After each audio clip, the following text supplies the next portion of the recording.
pagpilihan at di mo malaman kung saan ka tutungo.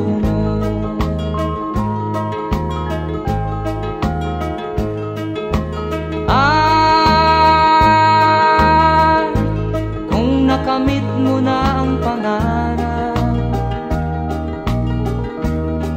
di pa rin masiyahan, ang nais mo'y madagdagan, limot mo na ang iyong pinagmulan.